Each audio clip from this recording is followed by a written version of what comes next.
धन्यवाद। हाम्रो पार्टीको केन्द्रीय सचिवालयका सदस्य र केन्द्रीय सदस्य सहायता कमरेडहरू, यो श्रद्धाञ्जली कार्यक्रममा उपस्थित सम्पूर्ण कमरेडहरू, पत्रकार र अन्य मित्रहरू, सबभन्दा पहिला त म पनि नेपाल कम्युनिस्ट पार्टीका संस्थापक, हाम्रो पार्टीको अन्तिम समयसम्म एउटा संरक्षक र अभिभावकको रूपमा रहनुहुने कमरेड नरबहादुर कर्मचारीप्रति सम्मान सहित श्रद्धाञ्जली व्यक्त गर्न चाहन्छु। यहाँ कुरा आइ नै सकेको छ र मलाई लाग्छ हामी सबैलाई पनि राम्रोसँग थाहा छ। 4 जना संस्थापक नेताहरू मध्ये कमरेड नरबहादुर कर्मचारी सबभन्दा बढी जीवित रहनुभयो। भौतिक रूपले मात्रै जीवित रहनु भएको होइन, उहाँ जीवनको अन्त्यसम्म क्रान्तिकारी मार्क्सवाद प्रति, त्यसका दर्शन सिद्धान्त प्रति निष्ठाको साथ बाँच्नुभयो। क्रान्तिकारी पार्टी निर्माणको निम्ति निरन्तर सङ्घर्ष गर्दै बाँच्नुभयो। जहिले पनि आफूलाई वामपन्थी कित्तातिर, क्रान्तिकारी कित्तातिर पटक पटकका अन्तर सङ्घर्षहरूमा आफूलाई त्यो कित्तामा उभ्याएरै बाँच्नुभयो र आफ्नो सम्पूर्ण जीवन देश जनता पार्टी क्रान्तिको निम्ति अर्पित गर्नुभयो। उहाँले आजीवन विवाह पनि गर्नु भएन। उहाँको अरू कुनै स्वार्थ रहेन पार्टी आन्दोलन बाहेक। मानिसहरूले एकाध वर्ष क्रान्तिकारी कुरा गर्न सक्छन्, क्रान्तिकारी काम पनि गर्न सक्छन्, 2-4 वर्ष पनि गर्न सक्छन्, 8-10 वर्ष पनि गर्न सक्छन्, 10-15-20 वर्ष पनि गर्न सक्छन्, तर जीवन पर्यन्त वैचारिक निष्ठा र क्रान्तिकारी आदर्शको पक्षमा उभिराख्नु भनेको अलि विशिष्ट कुरा हो, ठूलो कुरा हो। त्यो धेरै कम मान्छेहरूले मात्रै त्यसो गर्न सकेको देखिन्छ। त्यो नेपालको कम्युनिस्ट आन्दोलनको इतिहासमा पनि र अन्तर्राष्ट्रिय कम्युनिस्ट आन्दोलनको इतिहासमा पनि धेरै कम मान्छेहरूले मात्रै त्यसो गरेका छन्। धेरै जसो चाहिँ एउटा खास कालखण्डमा त ठुल्ठुला कुरा, आदर्शका कुरा गर्ने, तर अर्को कालखण्डमा गएपछि त्यसबाट विचलित हुने देखिन्छ। हाम्रै पार्टीभित्र पनि तपाईँ हामीले हालसालै पनि भयानक र डरलाग्दो विचलन, स्खलन, अनैतिकता चाहिँ पार्टीभित्रैबाट, पार्टी नेतृत्वमै भएका व्यक्तिहरूबाट भएको हामीले भोग्यौं, देख्यौं। यो सन्दर्भमा हामीले कमरेड नरबहादुर कर्मचारीको स्मृति सभा गर्दै गर्दा, उहाँलाई श्रद्धाञ्जली अर्पण गर्दै गर्दा हामीले लिनुपर्ने एउटा प्रतिबद्धता, हामीले गर्नुपर्ने प्रतिज्ञा भनेको हामी त्यस्तो हुने छैनौं। हामी कमरेड नरबहादुर कर्मचारी जस्तै जीवनको अन्तिम क्षणसम्म पनि सिद्धान्त निष्ठा, राजनीतिक आदर्शप्रति समर्पित, क्रान्तिकारी पार्टी निर्माणको निम्ति सङ्घर्ष गरिराख्नेछौँ भनेर सङ्कल्प लिन सक्यो भने त्यो नै कमरेड नरबहादुर कर्मचारीप्रति सच्चा श्रद्धाञ्जली र सच्चा सम्मान हुन्छ। अहिले हाम्रो यहाँ म त अहिले मन्त्री बन्न म कहाँ दबाब दिने मान्छेहरूको हुल भित्रबाट आएको छु। म आतंक छ मेरो दिमागमा, कसलाई मन्त्री बनाउने, कसलाई नबनाउने। हाम्रो 49 जना सांसद सबैलाई मन्त्री चाहिएको छ। हामीले पाउने बढी पाइयो भने 7 जना। यहाँ मन्त्री नभयो भने चाहिँ नेतृत्वलाई सरापेर हिँड्ने, मन्त्री पायो भने मात्रै गर्ने प्रवृत्ति चाहिँ जबरजस्त छ क्या यो अहिलेको परिपाटीभित्र। या ठुलै नियुक्ति पायो भने ठिक छ, पाएन भने चाहिँ नेतृत्व चाहिँ बदमासै हो भन्न बेरै नलगाउने।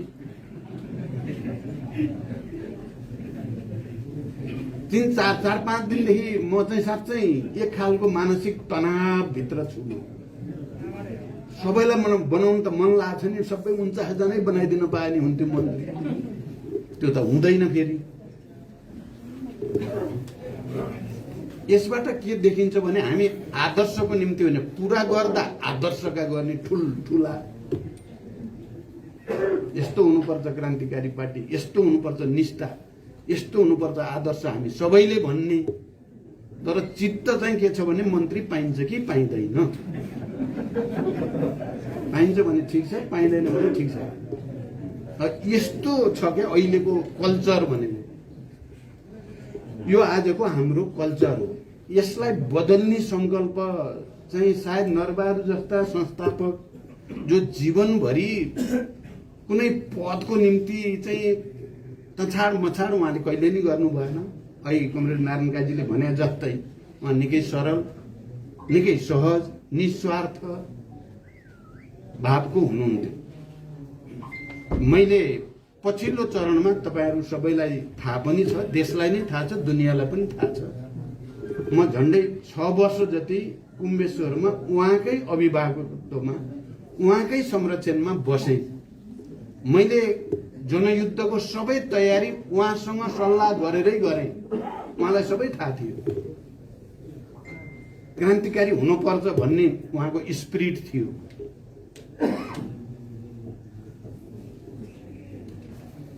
त्यो अवधिमा मैले नजिकबाट नरबहादुर कर्मचारी र उहाँको अरु परिवारका सदस्यहरू सबैलाई चिन्ने मौका पाएँ मैले, र मुख्यतः नरबहादुरजीको अभिभावकत्व चाहिँ मैले नजिकबाट महसुस गरेँ। उहाँमा कुनै दम्भ, कुनै अहंकार, कुनै पद प्रतिष्ठाको निम्ति लोभ थिएन। पार्टीका पछिल्ला केन्द्रीय समिति उहाँ आफू देहावसान हुनुभन्दा केही समय अगाडिसम्मका बैठकमा पनि उहाँ क्रान्तिकारी पार्टी निर्माणकै निम्ति कुरा गर्नुहुन्थ्यो।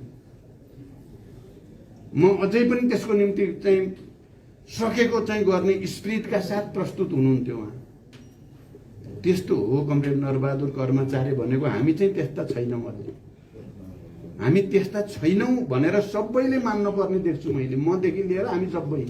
कोही पनि यहाँ धेरै फुर्ती लाएर चाहिँ केही अर्थ छैन। हामी कमरेड नरबहादुर कर्मचारीको धेरै तल छौँ।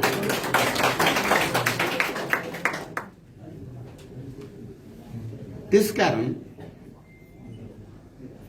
अहिले परिस्थिति कस्तो परिस्थितिमा हामी उहाँलाई स्मरण गर्दैछौँ र उहाँलाई श्रद्धाञ्जली व्यक्त गर्दैछौँ भन्दा अघि यहाँ कुरा आइ नै सक्यो।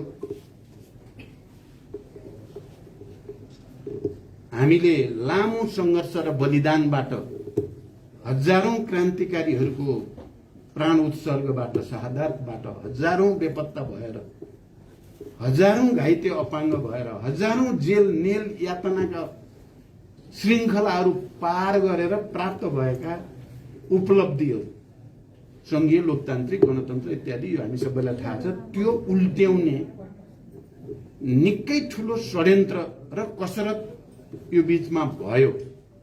के हुने हो भन्ने कुरा झन्डै 1 वर्षदेखि लगातार साँच्चै सबै चिज उल्टिएर जाने हो कि पुरै प्रतिक्रान्ति हावी भएर जाने हो कि अझ त्यसमा पनि क्रान्तिकारी भनेर हिजो हामीले भूमिका खेलेका पार्टी नेता कार्यकर्ताहरू सबैको भविष्य डरलाग्दो चाहिँ अन्धकारतिर पो जाने हो कि यो राष्ट्रकै चाहिँ सार्वभौमिकता, यसको स्वतन्त्रता, स्वाधीनता माथि नै ऐतिहासिक दुर्घटना पो आउने हो कि भने जस्तो स्थिति रह्यो। एकपछि अर्को प्रतिगमनकारी र प्रतिक्रान्तिकारी हरकतहरू हामी सब समेतले एकताबद्ध गरेको पार्टीको नेतृत्वबाट, प्रधानमन्त्रीबाट, केपी ओलीबाट भयो र उनको प्रत्येक प्रतिगामी दक्षिणपन्थी र प्रतिक्रान्तिकारी कदमलाई देशभित्र र देश बाहिरका तमाम प्रतिक्रियावादीहरूले साथ दिए। उनीहरूले ठाने क्रान्तिकारी पार्टी विभाजित छ, तिनका नेता कार्यकर्तामा फ्रस्ट्रेसन छ,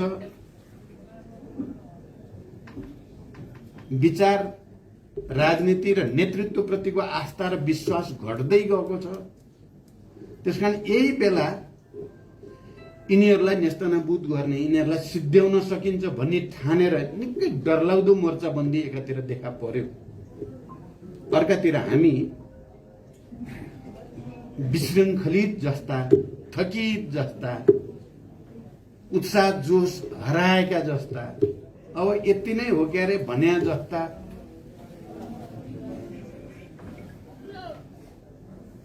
देखियौं र खतराको घन्टी नराम्रोसँग बजिराख्यो। र अब यो परिस्थिति हाम्रो लागि लाइफ एन्ड डेथको भयो। हामी माओवादीहरूको लागि, मुख्यतः माओवादी क्रान्तिकारीहरूको लागि चाहिँ जीवन मरणको भयो। अब सबभन्दा बढी नेतृत्व तहमा भएका हामीहरूको निम्ति चाहिँ यो प्रतिगमन र प्रतिक्रान्तिकारी षड्यन्त्रलाई परास्त गर्न सकिएन भने प्रतिक्रान्तिका डरलाग्दा घटना हामी इतिहासमा पढ्थ्यौं, त्यो हाम्रो आँखा अगाडि हामी माथि नै बज्रिने खतरा देखियो। त्यसकारण यसलाई परास्त गर्नको लागि सम्पूर्ण तागत हामीसँग जे बाँकी छ त्यो चाहिँ लगाइदिनु पर्छ भन्ने संकल्प हामी नेतृत्व तहमा हामीले गर्यौं। तपाईहरुलाई थाहा छ, पुस 5 गतेबाट औपचारिक ढंगले अगाडि बढाइएको प्रतिक्रान्तिकारी, असंवैधानिक, अलोकतान्त्रिक, निरङ्कुश, स्वेच्छाचारी जे भने पनि त्यो कदमका विरुद्ध हामी सडकमा निक्ल्यौं। हामी सडकमा निक्लेकोलाई बडा हँसी ठट्टा मजाक बनाए एक थरी मान्छेहरू। अझ यही पार्टीमा केन्द्रीय नेतृत्वमै रहेका मान्छेहरू जो आत्मसमर्पण गरे निरङ्कुश प्रवृत्तिसँग, तिनीहरू चाहिँ त सडकमा पुगे, अब चाहिँ सडकमै बिलाउँछन् भनेर भाषण गर्न पनि भ्याए।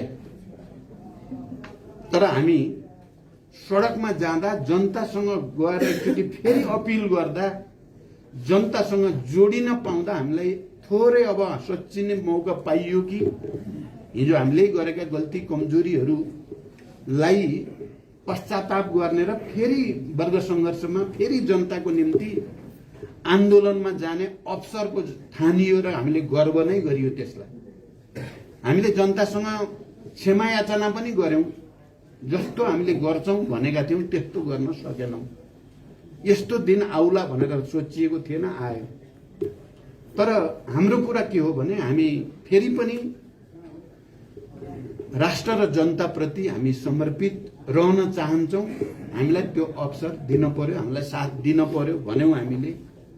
तपाई हामी सबै एकचोटि फेरि धुलो मैलो टकटक्याउँदै आफ्नै कमजोरीहरूप्रति पश्चाताप र आत्मालोचना गर्दै देशव्यापी अभियानमा नि गयौं र सबभन्दा ठूलो केन्द्रीकरण त्यस्तो प्रतिकूल स्थिति कोभिड-19 को स्थितिमा पनि हामीले लाखौं जनतालाई सडकमा ल्याएर जनतालाई अपील गर्यौं र एउटा मोर्चा, हाम्रो मोर्चा, किन प्रतिक्रियावादीको मोर्चा, मैले अघि भने जस्तै भित्र र बाहिरका प्रतिक्रियावादीहरू जसरी पनि क्रान्तिकारी आन्दोलनका उपलब्धिहरूलाई निमित्यान्न पार्ने, क्रान्तिकारी नेतृत्वलाई पुरैका पुरै घेराबन्दी गरेर ध्वस्त पार्ने षड्यन्त्रका विरुद्ध हामीले अर्को कुनै उपाय देखेनौं। जनतामा जानु बाहेक, सडकमा जानु बाहेक।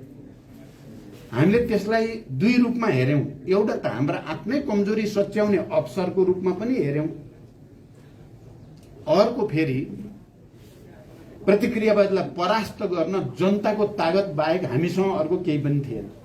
त्यसैले त्यो तागत सृजना गर्ने ढंगले पनि हामी अगाडि बढ्यौं। तपाई हामी सबैलाई थाहा भयो त्यसपछि भन्ने नै हो भने पुरै शक्तिको साथ, पुरै इमानदारी साथ प्रतिगमनका विरुद्ध लडाईँमा हेलिने, मैले त भने यो अर्को खालको जनयुद्ध लड्दैछौं हामी। पहिलाको जनयुद्ध भन्दा यो अझ पेचिलो, अझ जटिल चाहिँ जनयुद्ध हो भनेर पनि मैले त्यति बेला पुस 5 का विरुद्ध चाहिँ फागुन 11 मा फैसला हुनुभन्दा अगाडिसम्म मैले जनयुद्धको रूपमा नै व्याख्या पनि गरे। जनतासँग भने हामी लडाईँमा छौं, फेरि पनि यो वर्ग लडाईँ नै हो, भिन्न रूपको यो हतियार छैन, तर लडाईँ जारी छ। उही लडाईँ हामी त्यो ब्याटलमा मूलत सफल भयौं जब सर्वोच्चले जनभावना अनुसार संविधानको मर्म र भावना अनुसार नै फैसला गरिदियो पुनर्स्थापनाको। हामीले त्यसलाई जनताको पहिलो विजयका रूपमा स्वीकार गर्यौं, आत्मसात गर्यौं। तर षड्यन्त्र जारी नै थियो। फागुन 23 अर्को चाहिँ प्रहार। हाम्रो त यो लडाईँमा या दुईटा आपसमा फाइट परेको बेलामा कहिले उसले चाहिँ मुक्का दिन्छ र तिल मिलाएर चाहिँ एउटा ढल्ने स्थिति बन्छ, कहिले उठेर अर्कोले मुक्का दिन्छ जस्तो भयो त्यो बेला। हामीले जनतालाई लिएर जनताको तर्फबाट एउटा मुक्का दिएकै हो। तिल मिलायो प्रतिक्रियावाद, प्रतिगमनकारी, प्रतिक्रान्ति र उसले अर्को षड्यन्त्र फेरि उठेर हामीमाथि प्रहार गर्ने गर्यो। फागुन 23 गते हामीलाई पनि तिल मिलाउने गरी पार्टी फुटाइदियो। किनकि हाम्रो पार्टी त नेकपा भइसकेको थियो। हामी 2/3 बहुमत केन्द्रीय समिति हामी सँगै थियौं। हामीले प्रतिगमनकारीलाई कारबाही गरेका थियौं, निष्कासन गरेका थियौं, भण्डाफोर गरेका थियौं। देशभरि गएर त्यो पार्टीलाई दुई ठाउँमा भयौं हामी। अर्को मुक्का आयो। अब त्यसपछि हामीले पनि दिनु पर्ने नै भयो। फेरि हामीले पनि फेरि तयारी सुरु गर्यौं। अब यो यिनीहरूको मोर्चालाई हामी एक्लैले मात्रै लडेर हुँदैन, साथी खोज्न पर्छ। हुन सक्ने जति साथी, अलिअलि कोही कोही धेरै परसम्म नजाने नै छन् भने पनि तिनलाई पनि ब्याटलमा चाहिँ साथी बनाउन सकिने हदसम्म बनाउनु पर्छ भनेर हामीले धेरै नै मेहनत गरियो, बनाइयो।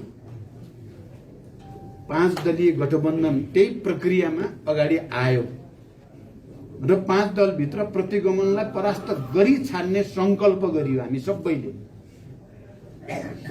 पार्टी विभाजन भएको भए पनि चाहिँ अलि वैचारिक राजनीतिक ढंगले सोच्ने, हिजो चाहे त्यो पञ्चायत विरोधी आन्दोलन होस्, चाहे त्यो गणतन्त्रका निम्तिको आन्दोलन होस्, चाहे त्यो शान्ति प्रक्रियासँग सम्बन्धित कुरा हो, त्यसमा मुख्य भूमिका खेल्ने कमरेड माधव कुमार नेपाल लगायतका साथीहरूसँग हाम्रो गहिरो चाहिँ भावनात्मकता थियो नै। त्यो 5 गते पछिको फागुन 11 सम्म त हामी देशव्यापी अभियानमा साथै थियौं। फागुन 23 सम्म नै हामी साथै थियौं। 24 गते यही माथिको कोठामा स्थायी समितिको बैठकबाट मात्रै हामी फेरि औपचारिक ढंगले दुई ठाउँमा भइयो। तर निरंकुश र प्रतिगामी प्रवृत्तिका विरुद्ध लड्नुपर्छ भन्ने हाम्रो संकल्प चाहिँ एकै ठाउँमा रह्यो। अहिले पनि छ, आज बिहानसम्म पनि त्यो कायम छ। म माधवजी कहाँ पनि यसो पसेर आएको हुँ। त्यो कायम छ, त्यो विचार र त्यो भावना। त्यसैको परिणाम यो गठबन्धनको कारणले एउटा नयाँ परिस्थिति बन्यो देशमा फेरि। र केही समय अगाडि सायद अब यो निरंकुशता त अरु सबैभन्दा डरलाग्दो, अझ भयानक, मान्छेलाई त के लाग्न थाल्यो भने केपीलाई कसैले पनि ढलाउन सक्दैन, फुर्ती जति लगाए नि भनेर हामी त्यो प्रवृत्तिको विरोध गर्नेहरूप्रति अलि खिचिचुरी गर्ने। केपी चाहिँ जताड भए पनि उसले बुद्धि निकालिहाल्छ, के निकाल्छ, अनि उसले एक्सन गर्छ, अरूहरू चाहिँ रिएक्सन गर्छन्, सिद्धियो भने जस्तो मान्छेलाई लाग्ला जस्तो भइसकेको थियो। ऊ त चाहिँ हिजोको राजा महाराजा जस्तो। अब हिजो माधवजीले बडो बिल्कुल सही कुरा भन्नुभएको छ क्या, आम माफीको घोषणा। बाप महाराज धिराजले आम माफी दिनुभयो, हामी नाच्ने हो कि भन्नुभयो त कति राम्रो व्यङ्ग चाहिँ एकदम सठिक व्यङ्ग उहाँले दिनुभएको छ कि। मैले उहाँलाई धन्यवाद पनि दिन्छु, तपाईँको बडो सुन्दर व्यङ्ग हो त्यो आम माफी। खैर, अब त्यसपछि चाहिँ हामी अगाडि बढ्दै गयौं र अब सर्वोच्चले हामी सबै जनताको, फेरि मैले भन्ने गरेको छु, बेस्ट ब्रेन भएका मान्छेहरू, बुद्धिजीवीहरू, साहित्यकार, कवि, कलाकारहरू, नागरिक आन्दोलनका अगुवाहरू, पत्रकारहरू, सबै विज्ञहरू, न्याय क्षेत्रका धेरै वरिष्ठ र सबभन्दा तीक्ष्ण दिमाग भएका पूर्व प्रधान न्यायाधीशदेखि न्यायाधीशहरू, अधिवक्ताहरू, सबै नै निरंकुशताका विरुद्ध खडा भएको स्थिति बन्यो। झन् 5 दलीय गठबन्धन बनेपछि यद्यपि गठबन्धन र हामी नेताहरूप्रति सबैको भरोसा र विश्वास उत्पात भएर लडाईँ अगाडि बढेको होइन। तिमीहरू पनि त्यति धेरै गतिला त कहाँ छौ र तै पनि अहिले तिमीहरूले जे मुद्दा उठाएको छौ हामी तिमीहरूसँग छौँ भन्थे। हामीले नागरिक अगुवासँग कुरा गर्दा या पत्रकारहरू सम्पादकहरूसँग कुरा गर्दा या पेसाकर्मी बुद्धिजीवीहरूसँग कुरा गर्दा सबैले भन्ने त्यही हो, तिमीहरू पनि गतिला त छैन, बिग्रिया छौ। तर मुद्दा तिमीहरूको हाम्रो एउटै हो, हामी साथमा छौँ।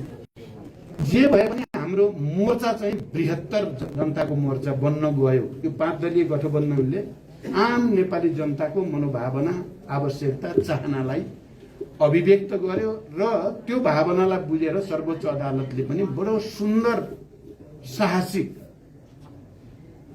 र संविधानको चाहिँ यस्तो व्याख्या त्यहाँ कहीँ कतै कसैलाई निरङ्कुशतावादीहरू, प्रतिगमनकारीहरूलाई चलखेल गर्ने ठाउँ नदिइकन फैसला गरिदिएको हुनाले स्थिति नयाँ ठाउँमा पुग्यो र बडो चाहिँ जे गरे पनि उनीहरूले जित्छन् भनेको चाहिँ केपी ओली नराम्रोसँग इतिहासमा एकचोटि पछारिएका छन्, विक्षिप्त छन्, अहिले बरबराउँछन्। कहिले बालकोटको बारदलीबाट बरबराउँछन्, कहिले कहाँ गएर बरबराउँछन्। अब यो बरबराहट पनि उनको धेरै दिन रहन्छ जस्तो लाग्दैन। उनकै पार्टीले उनलाई चाहिँ चिन्ने क्रम सुरु भइसकेको छ। जसलाई उनले आफ्नो हनुमान ठान्छन् त्यो हनुमान पनि अब त्रेता युगका हनुमान त होइन, कलियुगका हनुमान हुन्, धेरै बोल्दैन। त्यो दिन आउँछ भन्ने देख्छु मैले। अब तर फेरि हाम्रो अगाडि चाहिँ एउटा अवसर प्राप्त त भयो, एउटा ठुलै लडाईँ जित्यो। झन्डै झन्डै संविधान र देश नै दुर्घटनामा पर्ने खतराको डिलमा पुगेको परिघटनालाई चाहिँ फेरि संविधानको रक्षा, सिस्टमको रक्षा, राष्ट्रियताको रक्षा, नेपाली जनताको आत्मनिर्णयको अधिकारको रक्षा गर्ने ठाउँमा चाहिँ त हामी आइपुगियो। तर हाम्रो अगाडि चुनौती रहित हामी छैनौँ। धेरै ठुल्ठुला चुनौतीहरू छन्। त्यो चुनौतीको सामना हामीले बडो बुद्धिमत्तापूर्ण तरिकाले, बडो चाहिँ गम्भीरताको साथ आत्मसात गरेर सामना गर्नु छ। सजिलो छैन। सरकारको तर्फबाट जनताको पक्षमा, राष्ट्रको पक्षमा दिनदिनै सानसाना भए पनि सकारात्मक काम हुँदै जान अनिवार्य छ। अहिले कोही कुनै मन्त्रीलाई अलिकति पनि छुट छैन लापरवाही गर्ने। यो बाँकी अवधि राष्ट्र र जनताको पक्षमा। हुन त सरकारले अब ठिकै ढङ्गले नै सुरुवात गरेको छ। पहिलो त जनताको जीवन रक्षा र त्यो जीवन रक्षा अहिले कोभिड-19 को दोस्रो भेरिएन्ट चलिराखेको छ, तेस्रोको खतरा छ। त्यसकोबाट जनताको जीवन रक्षा गर्न खोप खोप खोप भनेर जो सरकार आएको छ त्यो ठिक छ, प्राथमिकता। अन्य पनि यो राज्यलाई नै क्याप्चर गरेर देशमा निरङ्कुशता लाद्नको लागि जहाँ जहाँ सेटिङ गरेका छन् हिजोका प्रधानमन्त्रीले, ती सेटिङहरूलाई चाहिँ हामीले जनताको पक्षमा नियम कानुन संगत ढङ्गले, विधिसङ्गत ढङ्गले ती सेटिङहरू भत्काएर सही सेटिङ गर्नु छ। र पार्टी मुख्य रूपमा पार्टीलाई एकचोटि फेरि जनतातिर फर्काउने, आफ्नो संगठनलाई सुदृढ गर्ने, हामीले गरेका हिजोका गल्ती कमजोरी प्रति पश्चाताप गर्दै चाहिँ आफूलाई फेरि जनता र राष्ट्रको पक्षमा समर्पित गर्ने आवश्यकता हामी सबैको अगाडि छ। यो सजिलो छैन, भन्न जस्तो सजिलो छैन, तर असम्भव पनि छैन। किन हामी नै हो हिजो त्यत्रो ठुलो विद्रोह गरेर त्यसलाई फेरि शान्तिमा रूपान्तरण गरेर गणतन्त्रमा ल्याइ पुर्याउने हामी मान्छे हामी नै हो, हामी नै छौँ। हामीले एकचोटि आफ्नो धुलो टकटक्याउने आँट गर्यौं, आफूभित्र जम्मा भएको फोहोर मैलो सफा गर्ने आँट गर्यौं र हाम फाल्यौं भने चाहिँ फेरि हामी फत्ते गर्न सक्छौं। त्यो असम्भव चाहिँ होइन, सजिलो पनि छैन। त्यसको निम्ति हामीले अब पार्टीलाई बलियो बनाउनेतिर लाग्नुपर्छ। अहिले जुन राजनीतिक पहल कदमी हाम्रो आएको छ मान्छेलाई दुनियाँलाई थाहा भयो, जसलाई घेरा हालेर सिद्ध्याउन खोजिएको थियो, जुन मुद्दालाई, जुन आन्दोलनलाई, जुन लिडरसिपलाई, अहिले उनीहरू पछारिएको स्थिति छ। उनीहरू फेरि त्यसकारण हामीले आफ्नो शक्ति सुदृढ गरेर मात्रै त्यसलाई सदाको लागि परास्त गर्न सकिन्छ र हामीले त्यो प्रवृत्तिलाई परास्त गर्नै पर्छ। पुरै परास्त भइसक्यो भन्न हुँदैन। अहिले पनि प्रतिक्रियावादीहरू यो गठबन्धन, किनभने यो गठबन्धन हुँदाखेरि यसलाई टुटाउन धेरै बल भयो। हेर्नुहोस्, यो चाहिँ तपाईँको सरकार गठनभन्दा अगाडि नै यसलाई टुटाउन निकै धेरै कसरत भयो। अब त्यो कसरत हुँदाखेरि के साथीहरू बडो नपत्याउँदो किसिमले ढल्दिनु भयो। पछिल्लो राजीनामा प्रकरणसम्म तपाईँ हामीलाई थाहा छ, गठबन्धनमा राम्रो भूमिका खेलेका, बडो स्पिरिटको साथ गरेका साथीहरू पनि ढले। त्यो त्यत्तिकै ढलेको भन्न हुँदैन, त्यहाँभित्र धेरै गम्भीर ढङ्गले नै चिजहरू भएका छन्। त्यसपछि चाहिँ गठबन्धन टुटाउन नसकेपछि यो गठबन्धनलाई बहुमत प्राप्त नहोस् भन्नको निम्ति झन् ठुलो कसरत सुरु भयो। हामीले पनि जसरी नै बहुमत पुर्याउनै पर्छ भनेर हामीले पनि सकेको तागत लगायौँ र हामी बडो अहिले यसलाई चाहिँ सुखद खुसी भन्नुपर्छ, झन्डै 2/3 बहुमत बनाइयो यो सरकारको पक्षमा पनि। झन्डै 2/3, हिजो झन्डै 2/3 भनिएको थियो केपी नेतृत्वको सरकार, हामी समेत थियौँ।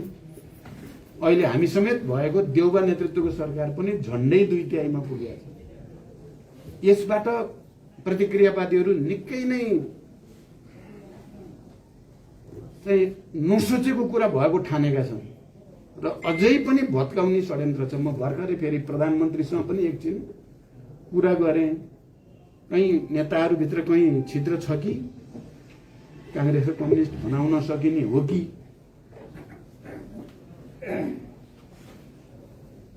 अथवा उता चलिरहेको छ नि फरमान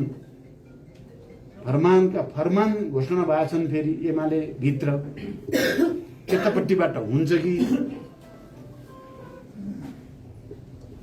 एकदम खोजी भइरहेको छ। टर्च बालेर एकदम हेरिराखे कहाँनिर छ त पाल। अब त्यस्तै कतिपय यहाँ अलिकति कन्ट्रोभर्सीमा भएका कुरालाई कहिले यताबाट कहिले उताबाट लगाइदिएर हुन्छ कि, यो एमसिसी भन्ने छ नि, या आइपिएस भन्ने छ, यिनलाई बोकेर यसलाई अगाडि सारिदियो भने निर्विरोध झगडा पार्ला कि, अनेक खालका कसरत फेरि सुरु भएको छन्। यो पनि बुझिराख्न जरुरी छ। कहीँ न कहीँबाट यसलाई परास्त गर्ने भन्ने छ। शान्ति प्रक्रियाका कामहरू छन्, टिआरसी, डिसिपिएर कमिसन, घाइते अपाङ्ग इत्यादि उनका समस्या छन्। त्यहाँभित्रबाट छिर्न सकिन्छ कि, त्यो पनि कसरत छ। त्यसकारण कमरेडहरू, आज कमरेड नरबहादुर कर्माचार्यप्रति हामीले सम्मान व्यक्त गर्दै गर्दा, श्रद्धा व्यक्त गर्दै गर्दा, यी यावत चुनौतीहरूको सामना चाहिँ एकमात्र फेरि हाम्रो बीचको एकताबाट मात्रै गर्न सकिन्छ। पार्टीको एकता, कम्युनिस्ट आन्दोलनको एकता, राष्ट्रको एकता, सबै उत्पीडित वर्ग, जाति, क्षेत्र, लिङ्ग, समुदायको बीचको एकता, जसको निम्ति हामी लड्यौं, जसको निम्ति अहिले पनि हामी लडिराखेका छौं, तिनीहरूको एकता।